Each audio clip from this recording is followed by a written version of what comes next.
കലാപം എന്താണെന്ന് നോക്കാം കേട്ടോ. 1836 മുതൽ ചെറുതും വലുതുമായ ഒട്ടനവധി മാപ്പിള കലാപങ്ങൾ മലബാറിൽ പൊട്ടിപ്പുറപ്പെട്ടിരുന്നു കേട്ടോ. അതിൻ്റെ ഭാഗമായിട്ട് 1921 നടന്ന കലാപമാണ് മലബാർ കലാപം. അപ്പോൾ മാപ്പിള ലഹളയുടെ തുടർച്ചയായി 1921 നടന്ന കലാപമാണ് മലബാർ കലാപം. മലബാർ കലാപം ആരംഭിച്ചത് 1921 ഓഗസ്റ്റ് 20-നാണ്. മലബാറിലെ കർഷകരായ മാപ്പിളമാരാണ് പോരാട്ടങ്ങൾക്ക് നേതൃത്വം നൽകിയിരുന്നത്.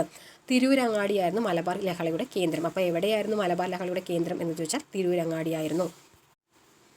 ഏറനാട്, വള്ളുവനാട് താലൂക്കുകളിലും പൊന്നാനി താലൂക്കിലെ ചില ഭാഗങ്ങളിലും ശക്തമായ ആഘാതം സൃഷ്ടിച്ച കലാപമായിരുന്നു മലബാർ കലാപം.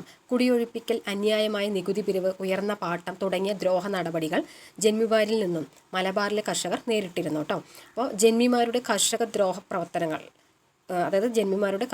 പ്രവർത്തനങ്ങൾക്ക് ബ്രിട്ടീഷുകാർ പിന്തുണ നൽകുകയാണ് ചെയ്തിരുന്നത്. മലബാർ കലാപത്തിൽ പങ്കെടുത്തവരെ നാടുകടത്തിയ സ്ഥലങ്ങളാണ് ആൻഡമാൻ നിക്കോബാറും ബോട്ടണി ബേ. ഈ ബോട്ടണി ബേ ഓസ്ട്രേലിയയിലെ ഒരു സ്ഥലമാണ്. ഏറനാട്, വള്ളുവനാട് താലൂക്കുകളിൽ ബ്രിട്ടീഷുകാർ 144 പ്രഖ്യാപിക്കുകയും ചെയ്തു. മലബാർ കലാപവും പ്രധാനപ്പെട്ട വസ്തുതകളും.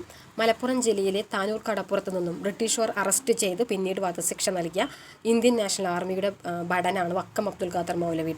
1921 മലബാർ കലാപത്തിൽ ബ്രിട്ടീഷ് പോലീസിനെ ധീരമായി നേരിട്ട മലയാളി വനിതയാണ് കമ്മത്ത് ചിന്നമ്മ. മാപ്പിള കലാപവുമായി ബന്ധപ്പെട്ട് വധിക്കപ്പെട്ട മലബാർ കളക്ടറാണ് H.B. കനോലി. 1855 വധിക്കപ്പെട്ടത്. മലബാർ കലാപത്തിൽ കൊല്ലപ്പെട്ട പോലീസ് മേധാവി ഹിച്ച്കോക്കാണ്. മലബാർ കലാപവും ഖിലാഫത്ത് പ്രസ്ഥാനവും. ഖിലാഫത്ത് പ്രസ്ഥാനം മാപ്പിളമാരെ ശക്തമായി സ്വാധീനിച്ചു. അവരുടെ ആത്മീയ നേതാവായിരുന്ന തുർക്കിയിലെ ഖലീഫയായിരുന്നു. ഈ ഖലീഫയുടെ അധികാരം ബ്രിട്ടീഷ് ഭരണകൂടം എടുത്തു കളഞ്ഞത് രാജ്യത്തിനകത്തെ എല്ലാ മുസ്ലിങ്ങളുടെയും മതവികാരം വ്രണപ്പെടുത്തുന്നതായിരുന്നു. ഖിലാഫത്ത് പ്രസ്ഥാനം മലബാറിൽ ശക്തിപ്പെട്ടതോടെ മലബാറിൽ ബ്രിട്ടീഷുകാർക്കെതിരെയുള്ള നേരിട്ട് ഏറ്റുമുട്ടലുകൾ ഉണ്ടായി. മലബാർ കലാപത്തിലെ പ്രധാന നേതാക്കൾ വാര്യംകുന്നത്ത് കുഞ്ഞു മുഹമ്മദ് ഹാജി, കുമരൻ, പുത്തൂർ സീതക്കോയ തങ്ങൾ, അലി മുസ്ലിയാർ എന്നിവരാണ്. മലബാർ കുടിയായ്മ നിയമം ജന്മികളുടെ സ്വച്ഛാധിപത്യത്തെ നിയന്ത്രിക്കാനും കൃഷിക്കാർക്ക് കൂടുതൽ സംരക്ഷണം നൽകാനുമുള്ള ശ്രമഫലമായി വന്ന ഒരു നിയമമാണ് മലബാർ കുടിയായ്മ നിയമം. നിലവിൽ വന്നത് 1929 വില്യം ലോഗൻ മലബാർ കലാപങ്ങളെക്കുറിച്ച് അന്വേഷണം നടത്തിയത് T.L. സ്ട്രേഞ്ചാണ്. മലബാറിലെ മാപ്പിള കലാപങ്ങളെക്കുറിച്ച് പഠിക്കാൻ നിയമിച്ച കമ്മീഷൻ വില്യം ലോഗൻ കമ്മീഷനാണ്. മലബാറിലെ മാപ്പിള ലഹളകളുടെ അടിസ്ഥാന കാരണം ജന്മിത്വവുമായി ബന്ധപ്പെട്ട കർഷക പ്രശ്നങ്ങളാണെന്ന് ചൂണ്ടിക്കാട്ടിയ പ്രഗത്ഭനായ മലബാർ കളക്ടറാണ് വില്യം ലോഗൻ. വില്യം ലോഗൻ എഴുതിയ ഗ്രന്ഥമാണ് മലബാർ മാനുവൽ. മലബാർ കലാപവുമായി ബന്ധപ്പെട്ട കൃതികൾ, ചിത്രങ്ങൾ. മലബാർ കലാപം എന്ന കൃതി രചിച്ചത് K. മാധവൻ നായർ. മലബാർ കലാപം എന്ന പുസ്തകം രചിച്ചത് K. മാധവൻ നായരാണ്.